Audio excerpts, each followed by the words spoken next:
The night was cool and quiet when Taemin Kim began his closing routine at Stellar Auto Repair, the small garage he owned on the edge of town.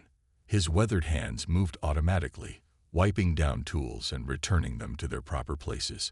The radio played softly in the background, its signal occasionally breaking up as it had for the past week. At 34, Taemin had the skilled hands of someone who had spent his life taking things apart and putting them back together. Before opening this garage, he had been a promising aerospace engineer at the National Research Center.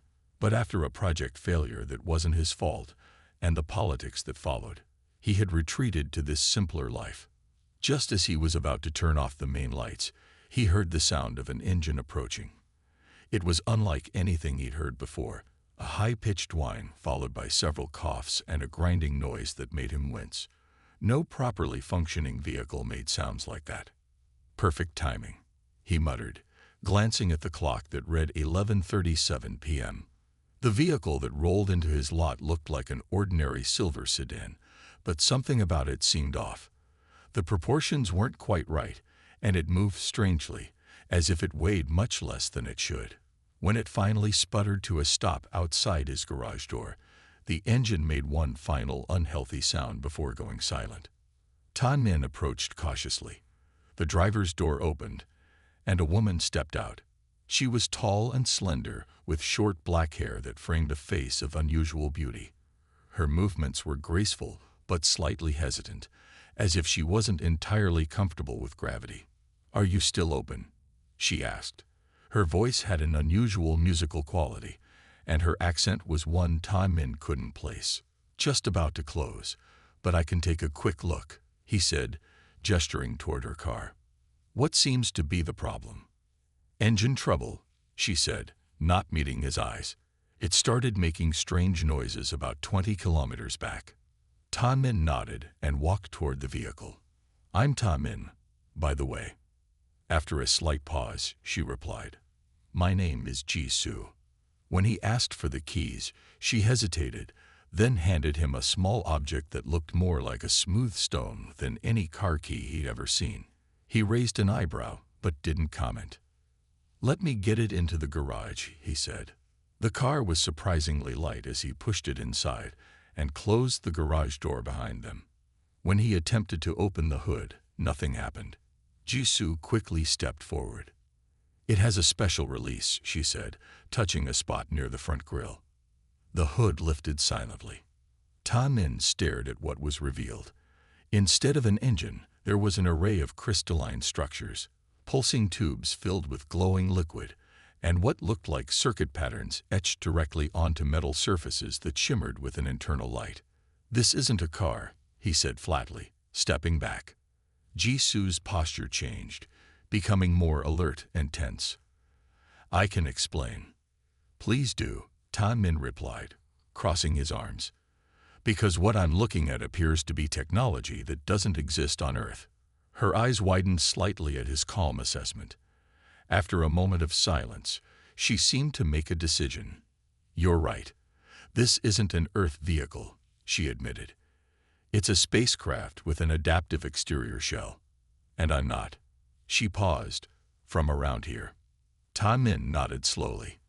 His time at the Aerospace Center had exposed him to theoretical concepts that most mechanics would never encounter.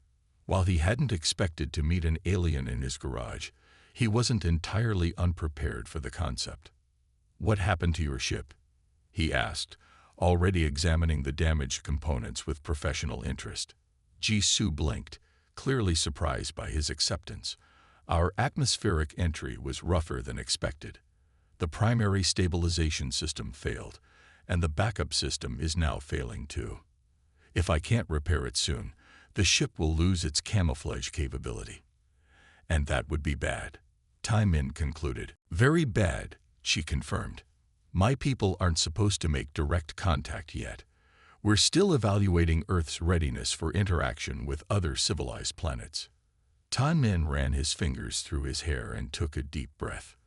The rational part of his brain was still processing the fact that he was talking to an alien being, but the mechanic in him was already analyzing the damaged systems before him. "I recognize some principles here, but the implementation is way beyond current Earth technology, he said. I'm not sure I can help you. Jisoo looked at him with an intensity that made him slightly uncomfortable. You were an aerospace engineer before you became a mechanic. I researched nearby repair facilities and found your credentials. You understand more than most humans would. Ta Min narrowed his eyes. You've been researching me. I had limited options, she replied simply. And time is running out. Outside, the headlights of a passing car swept across the garage windows. Both of them tensed until the vehicle had passed. Look, Ta Min said finally. I'll help if I can. But no promises. And I have questions, lots of them. Jisoo's face softened with what appeared to be relief. Thank you. And I'll answer what I can. She touched the damaged system gently. My mission wasn't supposed to involve any direct human contact. This is complicated for me too. Ta Min nodded and rolled up his sleeves. Well, Jisoo from the stars, let's see what we can do about getting you back on your way. He reached for his toolbox, wondering what tools on Earth could possibly help repair an alien spacecraft, and what he had just gotten himself into. Ta Min stared at the alien technology spread before him under the bright workshop lights. After 2 hours of careful examination, he had identified what appeared to be the main problem. A fractured crystal component that glowed with fading blue light. The crystal was connected to a network of thin, silver pathways that reminded him of circuit boards, but far more complex. This crystal, he pointed, seems to be your power regulator. It's cracked. Jisoo nodded, her silver-flecked eyes reflecting the workshop lights. Yes, the primary fusion regulator. Without it, the ship cannot maintain stable energy flow. Can you repair it? Ta Min asked, hoping alien technology included some self-healing capabilities. No, Jisoo said, her voice tinged with frustration. These crystals are grown in special conditions on my homeworld. They cannot be fixed once damaged. Ta Min rubbed his chin thoughtfully. So you need a replacement, which doesn't exist on Earth, Jisoo finished. She sat on a nearby stool, shoulders slumping slightly. Ta Min walked around the disguised spacecraft, his mind racing. His years as an aerospace engineer had taught him to think creatively when faced with seemingly impossible problems. He grabbed a notebook and began sketching. What if, he started, we can't replace it, but we can bypass it. Build a temporary system that does the same job. Jisoo looked up skeptically. Using Earth materials. Impossible. Your technology is too primitive. Instead of being offended, Ta Min smiled. Sometimes primitive solutions work when advanced ones fail. Show me exactly what this regulator does. Jisoo hesitated, then pressed her palm against a smooth panel. A holographic display appeared, showing energy flow diagrams that made Ta Min's eyes widen. This is amazing, he whispered, studying the patterns. Over the next few hours, Jisoo explained her ship's systems, while Ta Min took notes and asked questions. Despite her initial doubts, she seemed impressed by his quick understanding. Your grasp of the concepts is unusual for a human, she admitted. I was working on fusion research before I left the Aerospace Center, Ta Min explained. The principles are similar, just your implementation is centuries ahead of ours. By dawn, Ta Min had formed a plan. He closed the garage to regular customers, placing a "Closed for Family Emergency" sign on the door. Then he drove to 3 different electronics stores, buying specific components that raised eyebrows from the cashiers. When he returned, Jisoo was examining his tools with curious fingers. Your tools are so manual, she observed. On my world, repair tools respond to thought commands. These respond to hand commands, Ta Min joked, wiggling his fingers. Now let's try something. He began constructing a makeshift regulator using capacitors, modified circuit boards, and a small crystal oscillator. Jisoo watched with growing interest as his hands moved confidently, adapting Earth technology to interface with her ship's systems. This won't be as efficient as your original, he explained while soldering delicate connections. But it should stabilize the energy flow enough to prevent catastrophic failure. And the camouflage systems? Jisoo asked, concern evident in her voice. Those will be trickier, Taimin admitted. They require more precise energy control. The afternoon turned to evening as they worked. Twice they had to hide when delivery trucks pulled up to the neighboring business.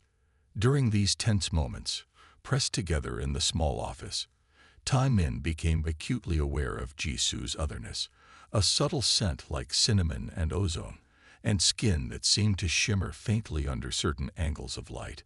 As night fell, Taimin connected his makeshift regulator to the ship's systems. Jisoo programmed the interface, her fingers dancing across control surfaces that responded to her touch. "Ready?" he asked. She nodded, her expression tense.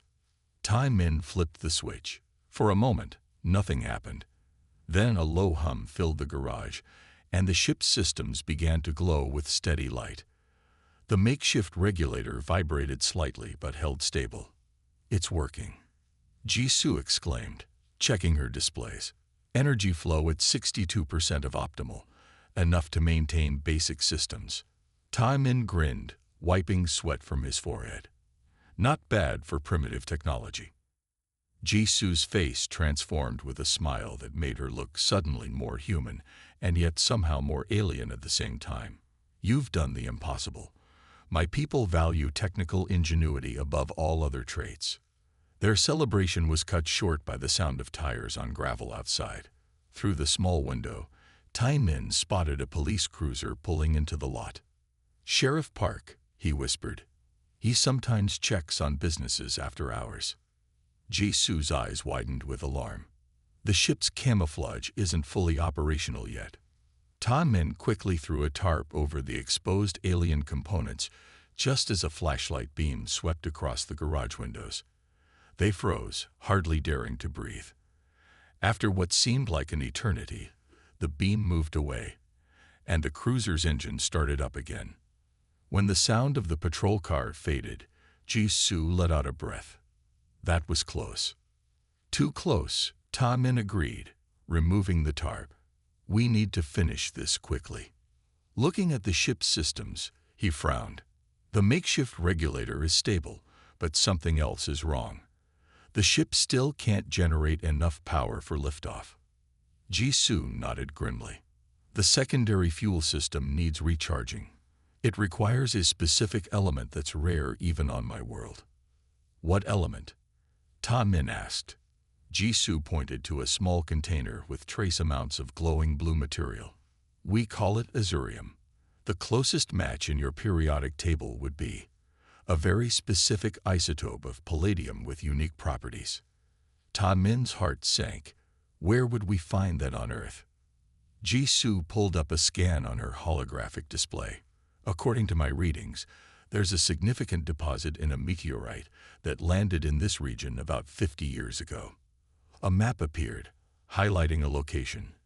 Taimin recognized it immediately and groaned. "That's the National Research Facility, where I used to work. The most secure building within 500 kilometers." Their eyes met in the dim light of the garage, the impossible repair suddenly becoming a dangerous mission. The National Research Facility loomed in the distance, its white buildings gleaming under the moonlight. Taimin parked his truck behind a small hill, well away from the security cameras that lined the perimeter fence. He checked his watch. 1:15 a.m. The security shift would change at 2:00 a.m., giving them a small window of opportunity when the guards would be less attentive. "Are you sure about this?" Jisoo asked, her voice barely above a whisper. She had changed her appearance slightly for the mission, her silvery skin now looking more human under a light application of makeup Taimin had purchased. "Not at all," Taimin admitted, checking the backpack that contained their tools. "But your ship needs that meteorite sample, and this is the only way to get it." The plan was relatively simple, though dangerous. Taimin still had his old security badge. While it had been deactivated when he left the facility, Jisoo had used her technology to reactivate it. The badge wouldn't register in the system, but it would open doors, Literally. Remember, Tai Min said as they approached the fence, the meteorite sample should be in Lab 4, Section C. We get in, take only what we need, and get out. No detours. Jisoo nodded, her eyes scanning the facility with an intensity that reminded Tai Min she was not human, despite her current appearance. She held up a small device that looked like a phone, but was actually a scanner from her ship. I'm detecting the Azurium signature from that building, she said, pointing to a structure on the right side of the complex. The concentration matches what we need. They reached the fence, and Jisoo pulled another device from her pocket. It emitted a soft hum, and a section of the fence briefly shimmered before appearing normal again. What did you do? Tai Min asked, impressed. Created a temporary disruption in the electrical field, she explained. We can pass through now, but only for 30 seconds. They slipped through the fence, the hairs on Tai Min's arms rising as they passed through the disabled electric field. Once inside the perimeter, they stayed low, moving from shadow to shadow toward the building Jisoo had identified. As they approached the side entrance, Tai Min felt a growing unease. This was the building where he had spent 3 years working on aerospace projects before his career collapsed. The memories weren't pleasant. Your heart rate is elevated, Jisoo observed quietly. Bad memories, Tai Min replied, swiping his reactivated badge against the card reader. For a tense moment, nothing happened. Then, with a soft click, the door unlocked. Inside, the corridor was dimly lit by emergency lights. Tai Min led the way, remembering the layout from his time working there. They moved quickly but cautiously, freezing at every distant sound. Lab 4 is down this hallway, Tai Min whispered, pointing to the right. As they turned the corner, a beam of light suddenly appeared at the far end of the corridor. A security guard was making his rounds early. In here, Tai Min hissed, pulling Jisoo into a small supply closet. They pressed against each other in the darkness, hardly daring to breathe as footsteps approached and then passed their hiding place. When the footsteps faded, they continued their mission, reaching Lab 4 without further incident. Tai Min's badge worked again on the lab door, and they slipped inside. Section C would be over there, Tai Min said, pointing to a row of secured cabinets along the back wall. Jisoo moved toward them, her scanner sweeping the area. This one, she said, stopping in front of a heavy metal cabinet marked extraterrestrial samples. Restricted access. This lock required a code, not just a badge. Tai Min frowned, trying to remember if he had ever known the combination. Allow me, Jisoo said, placing her palm against the electronic lock. Her eyes closed in concentration, and the small device in her other hand glowed softly.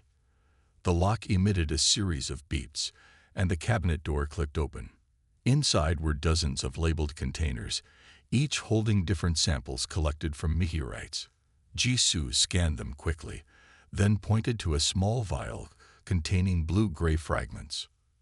That's it, she said, her voice tinged with excitement. Azurium, enough to power my ship's systems.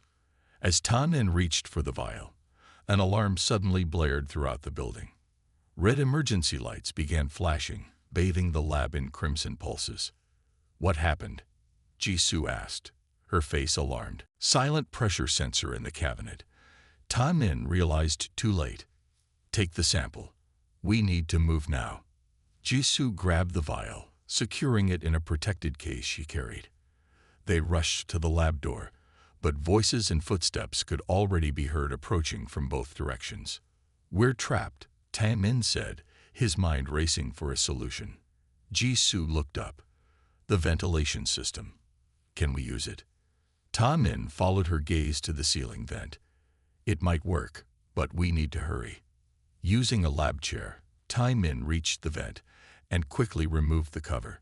He helped Jisoo climb up first, then pulled himself into the narrow metal duct, just as the lab door burst open and security guards rushed in. The ventilation system was a maze of metal passages, hot and claustrophobic. They crawled as quietly as possible, Tai Min leading the way based on his memory of the building's layout. "There should be an exit vent near the loading docks," he whispered over his shoulder. After what seemed like an eternity of crawling through the dusty ducts, they reached an exit vent. Through the slats, they could see the loading dock below, illuminated by security lights and crawling with guards searching for the intruders. "We'll never make it past them," Tai Min said, his hope fading. Jisoo reached into her pocket and produced a small sphere. "This will create a diversion. When I activate it, it will generate a sensory illusion on the other side of the facility. It won't harm anyone, but it will draw the guards away." She pressed the sphere, which glowed briefly before going dark again. Moments later, shouts erupted from the distance, and most of the guards ran toward the commotion. They quickly removed the vent cover and dropped down to the loading dock. With most of the security drawn away by Jisoo's diversion, they'd managed to slip past the remaining guards and make their way back to the fence.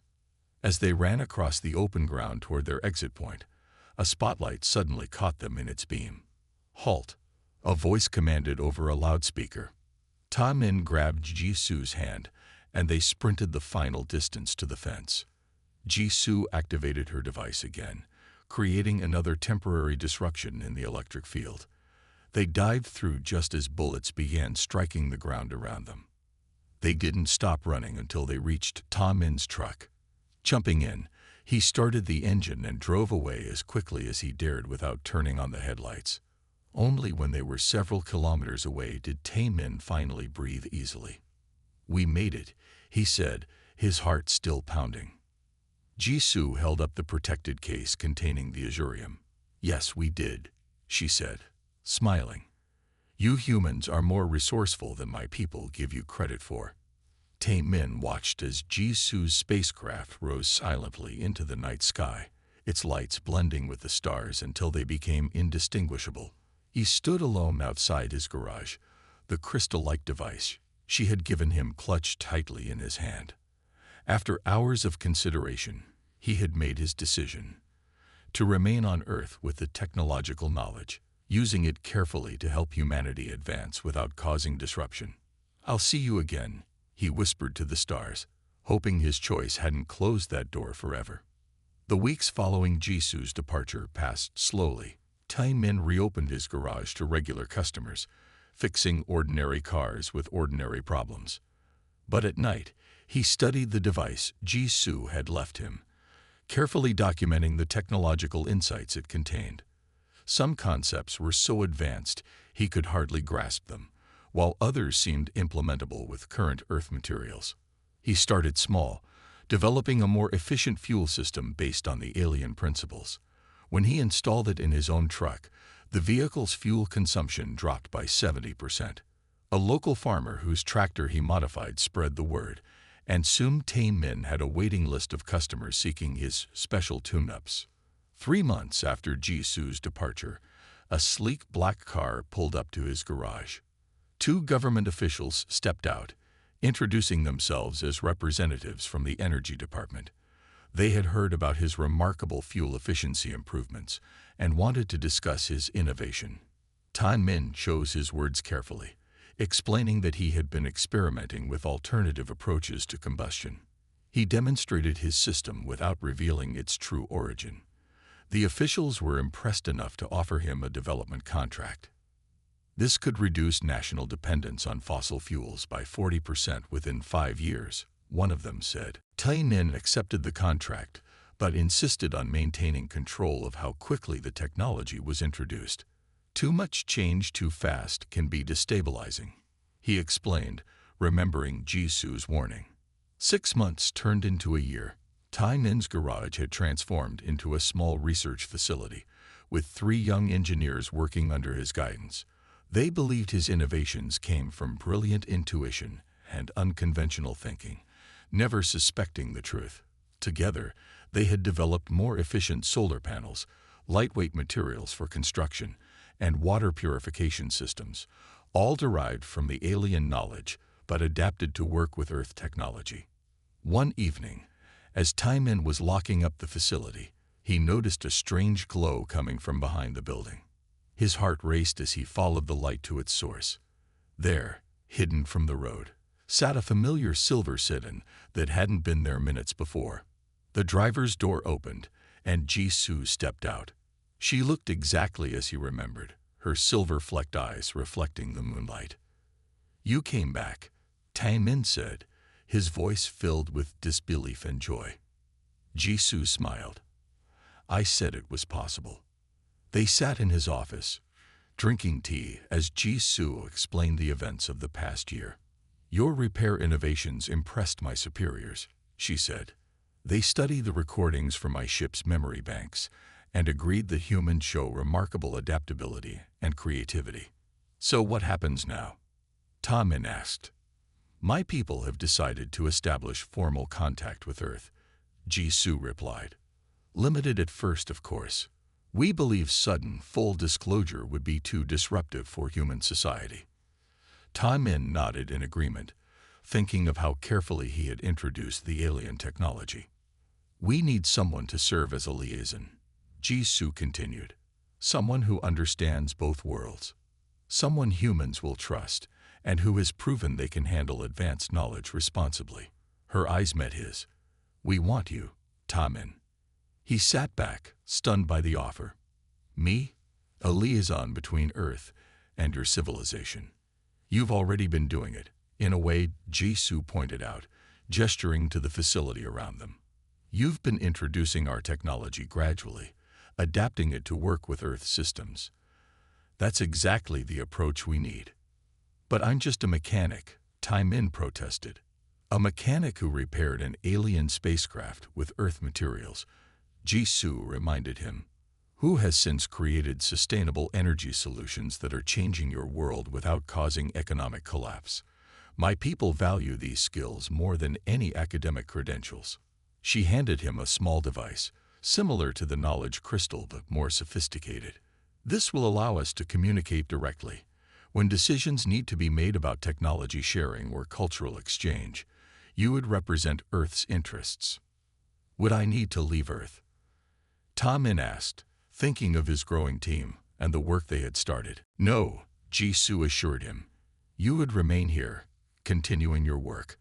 I would visit periodically, as official ambassador. Eventually, as humans become accustomed to the idea of extraterrestrial life, more direct contact could be established." As dawn approached, they walked outside to watch the sunrise together. The first golden rays illuminated the valley below, the town just beginning to wake up. "When I offered you a place on my ship last year, you chose to stay," Jisoo said. "I wondered if you regretted that choice." Taemin shook his head. "I believed I could do more good here, but I did miss you," he admitted. Jisoo's expression softened.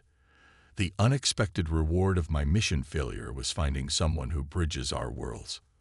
I'm glad we'll be working together again." 2 days later, Jisoo departed once more, but this time Taemin watched her go with the certainty of her return. He held the communication device in his hand, a tangible connection to the stars. His small garage had become the first unofficial embassy between Earth and an advanced civilization. As he returned to his workbench, where a prototype clean energy generator was taking shape, Taemin reflected on how helping a stranded traveler had changed not just his life, but potentially the future of humanity. Some rewards, he realized, could never be anticipated.